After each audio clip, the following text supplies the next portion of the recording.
नरेंद्र मोदी का जन्म तत्कालीन बॉम्बे राज्य के मेहसाना जिला स्थित वडनगर ग्राम में हीराबेन मोदी और दामोदरदास मूलचंद मोदी के एक मध्यम वर्गीय परिवार में 17 सितंबर 1950 को हुआ था। मोदी का परिवार मोद खांची तेली समुदाय से था, जिसे भारत सरकार द्वारा अन्य पिछड़ा वर्ग के रूप में वर्गीकृत किया जाता है। वह पूर्णतः शाकाहारी हैं। युवावस्था में वह छात्र संगठन अखिल भारतीय विद्यार्थी परिषद में शामिल हुए। उन्होंने साथ ही साथ भ्रष्टाचार विरोधी नवनिर्माण आंदोलन में हिस्सा लिया। एक पूर्णकालिक आयोजक के रूप में कार्य करने के पश्चात उन्हें भारतीय जनता पार्टी में संगठन का प्रतिनिधि मनोनीत किया गया। किशोरावस्था में अपने भाई के साथ एक चाय की दुकान चला चुके मोदी ने अपनी स्कूली शिक्षा वडनगर में पूरी की। उन्होंने आरएसएस के प्रचारक रहते हुए 1980 में गुजरात विश्वविद्यालय से राजनीति विज्ञान में स्नातकोत्तर परीक्षा दी और की डिग्री प्राप्त की।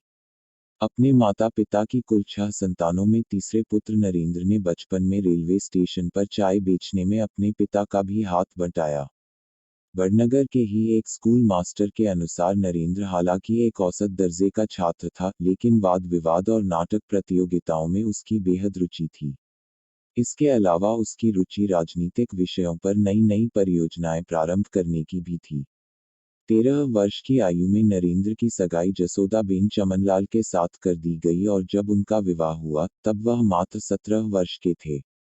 नरेंद्र जब विश्वविद्यालय के छात्र थे तभी से वे राष्ट्रीय स्वयंसेवक संघ की शाखा में नियमित जाने लगे थे। इस प्रकार उनका जीवन संघ के एक निष्ठावान प्रचारक के रूप में प्रारंभ हुआ। उन्होंने शुरुआती जीवन से ही राजनीतिक सक्रियता दिखलाई और भारतीय जनता पार्टी का जनाधार मजबूत करने में प्रमुख भूमिका निभाई। 1995 में राष्ट्रीय मंत्री के नाते उन्हें 5 प्रमुख राज्यों में पार्टी संगठन का काम दिया गया, जिसे उन्होंने बखूबी निभाया।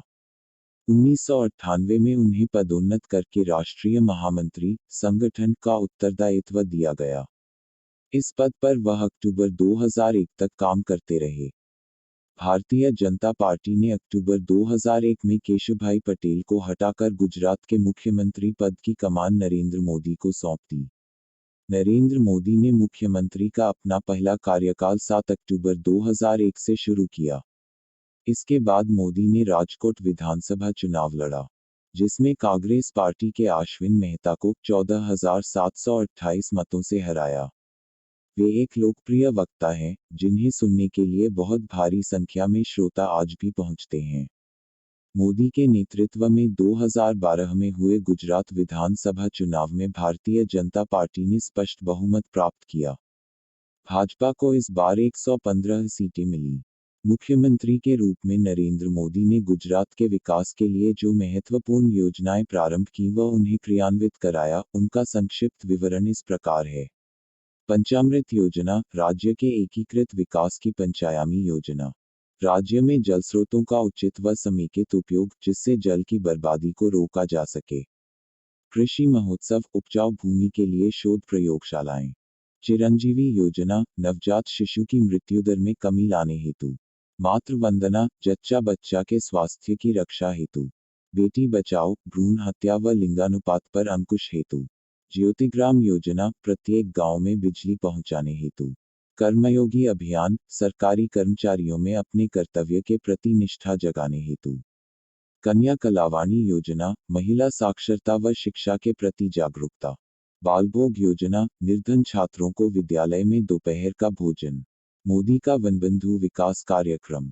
उपरोक्त विकास योजनाओं के अतिरिक्त मोदी ने आदिवासी व वनवासी क्षेत्र के विकास हेतु गुजरात राज्य में वनबंधु विकास हेतु एक अन्य 10 सूत्री कार्यक्रम भी चला रखा है, जिसके सभी 10 सूत्र निम्नवत हैं।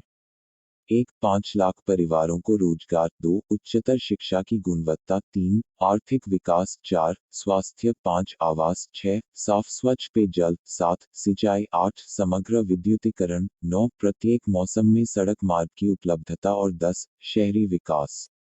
नरेंद्र मोदी ने प्रखर देशभक्त एवं आर्य समाज के संस्थापक स्वामी दयानंद सरस्वती के शिष्य श्यामजी कृष्ण वर्मा व उनकी पत्नी भानुमति की अस्थियों को भारत की स्वतंत्रता के 55 वर्ष बाद 22 अगस्त 2003 को स्विस सरकार से अनुरोध करके जिनेवा से स्वदेश वापस मंगाया और मांडवी, श्यामजी के जन्म स्थान में क्रांति तीर्थ के नाम से एक पर्यटन स्थल बनाकर उसमें उनकी स्मृति को संरक्षण प्रदान किया। मोदी द्वारा 13 दिसंबर 2010 को राष्ट्र को समर्पित इस क्रांति तीर्थ को देखने दूर दूर से पर्यटक गुजरात आते हैं। गुजरात सरकार का पर्यटन विभाग इसकी देखरेख करता है।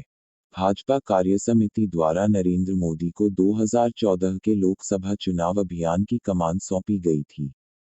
13 सितंबर 2013 को हुई संसदीय बोर्ड की बैठक में आगामी लोकसभा चुनावों के लिए प्रधानमंत्री पद का उम्मीदवार घोषित कर दिया गया। प्रधानमंत्री पद का उम्मीदवार बनाए जाने के बाद मोदी की पहली रैली हरियाणा प्रांत के रेवाड़ी शहर में हुई।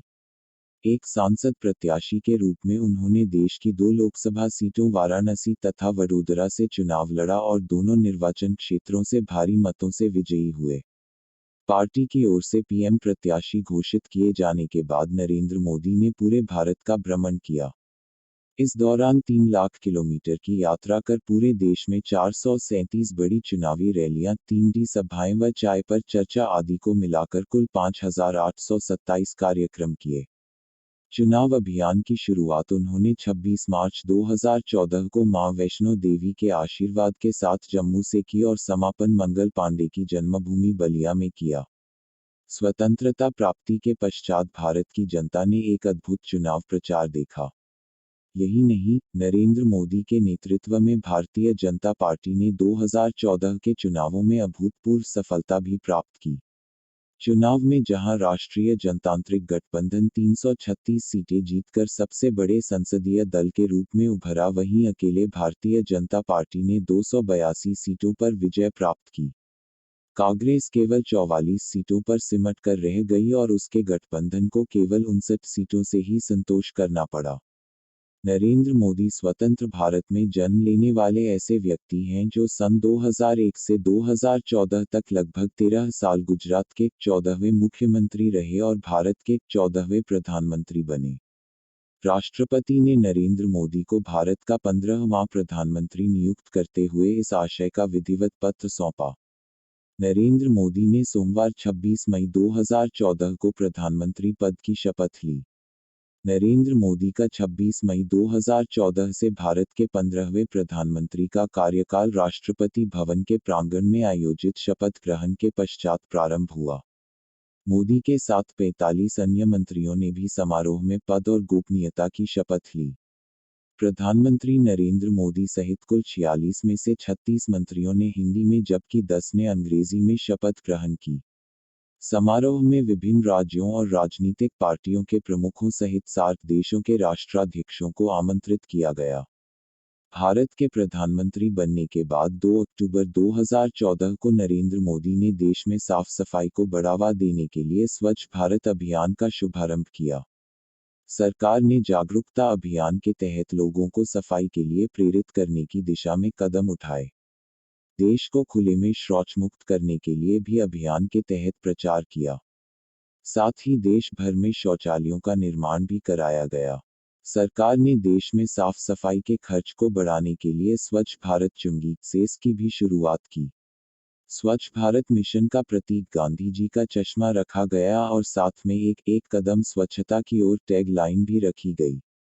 देश की आम जनता की बात जाने और उन तक अपनी बात पहुंचाने के लिए नरेंद्र मोदी ने मन की बात कार्यक्रम की शुरुआत की। इस कार्यक्रम के माध्यम से मोदी ने लोगों के विचारों को जानने की कोशिश की और साथ ही साथ उन्होंने लोगों से स्वच्छता अभियान सहित विभिन्न योजनाओं से जुड़ने की अपील की। भारतीय सशस्त्र बलों को आधुनिक बनाने एवं उनका विस्तार करने के लिए मोदी के नेतृत्व वाली नई सरकार ने रक्षा पर खर्च को बढ़ा दिया है। सन 2015 में रक्षा बजट 11% बढ़ा दिया गया। सितंबर 2015 में उनकी सरकार ने समान रैंक समान pension, one rank one pension की बहुत लंबे समय से की जा रही मांग को स्वीकार कर लिया। मोदी सरकार ने पूर्वोत्तर भारत के नागा विद्रोहियों के साथ शांति समझौता किया जिससे 1950 के दशक से चला आ रहा नागा समस्या का समाधान निकल सके। 29 सितंबर 2016 को नियंत्रण रेखा के पार सर्जिकल स्ट्राइक। सीमा पर चीन की मनमानी का कड़ा विरोध और प्रतिकार। डोकलाम विवाद। हजारों एनजीओ का पंजीकरण रद्द करना। अलीगढ़ मुस्लिम विश्वविद्यालय को अल्पसंख्यक विश्वविद्यालय न मानना। 3 बार तलाक कहकर तलाक देने के विरुद्ध निर्णय। जवाहरलाल नेहरू विश्वविद्यालय दिल्ली में राष्ट्रविरोधी गतिविधियों पर लगाम। फरवरी 2019 सियोल शांति पुरस्कार। प्रधानमंत्री नरेंद्र मोदी को शुक्रवार को दक्षिण कोरिया में सियोल शांति पुरस्कार 2018 से नवाजा गया।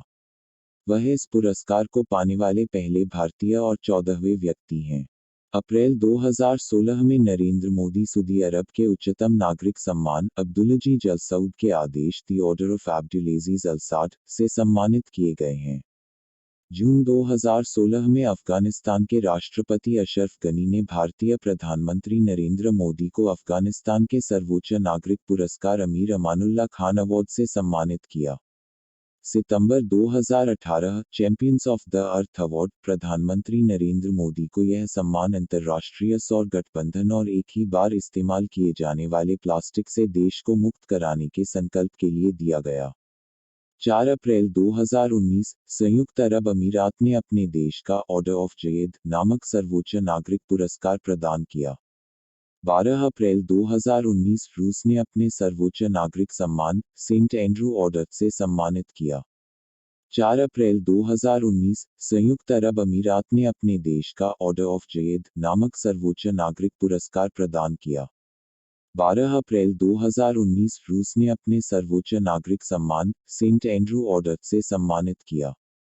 अगर वीडियो पसंद आई हो तो लाइक जरूर करें एवं चैनल को सब्सक्राइब करना ना भूलें। धन्यवाद।